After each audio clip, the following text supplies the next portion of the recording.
Hello বন্ধুরা, তোমরা দেখছো শিক্ষাদীপ ইনস্টিটিউট। তোমরা যারা ক্লাস 11-এ পড়ছো, তোমরা যারা ওয়েস্ট বেঙ্গল বোর্ডের, এবং তোমাদের সামনেই সেকেন্ড সেমিস্টার চলে এসেছে, তোমরা জানো। তোমাদের যাদের সংস্কৃত বিষয়টি রয়েছে, আজকের ক্লাসটা কেবলমাত্র তাদের জন্য। তো আমরা জানি সংস্কৃতে যে ইউনিট 5 সেখানে রয়েছে সংস্কৃত গীতিকাব্য। তো সেখানে দুটি গুরুত্বপূর্ণ প্রশ্ন তোমরা উত্তর সহ দেখে নাও। একের দাগে হচ্ছে গীতি কবিতা রূপে মেঘদূতের বিষয়বস্তু আলোচনা করো। এটা বন্ধুরা খুবই গুরুত্বপূর্ণ, তোমরা অতি অবশ্যই ভালোভাবে এই প্রশ্নের উত্তরটি করে যাবে।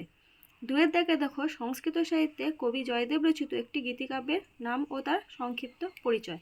তো বন্ধুরা এই দুটি প্রশ্ন হচ্ছে খুবই গুরুত্বপূর্ণ। এরপরে তোমরা উত্তরটি দেখে নাও। একের দাগের যে প্রশ্নটি, গীতি কবিতা মেঘদূতের বিষয়বস্তু আলোচনা করো, তো এটা হচ্ছে একের দাগের প্রশ্নের উত্তর। তোমরা কিন্তু খাতায় আগে ভালোভাবে প্রশ্নের উত্তরটা নোট করে নেবে, তারপরে কিন্তু তোমরা বন্ধুরা পড়বে। ঠিক আছে, এটা হলো একের দাগের প্রশ্নের উত্তর। এবার তোমরা দুয়ের দাগের প্রশ্ন এবং উত্তরটি দেখে নাও।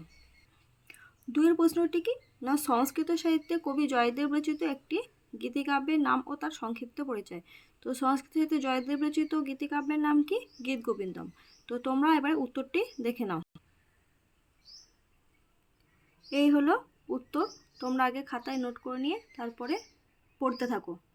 তো বন্ধুরা আজকের ক্লাস এই পর্যন্তই। নেক্সট ক্লাসে আমি এই দুটি গীতিকাব্য নিয়ে সংক্ষেপে আলোচনা করব এবং তোমাদের ভালোভাবে বুঝিয়ে দেখব।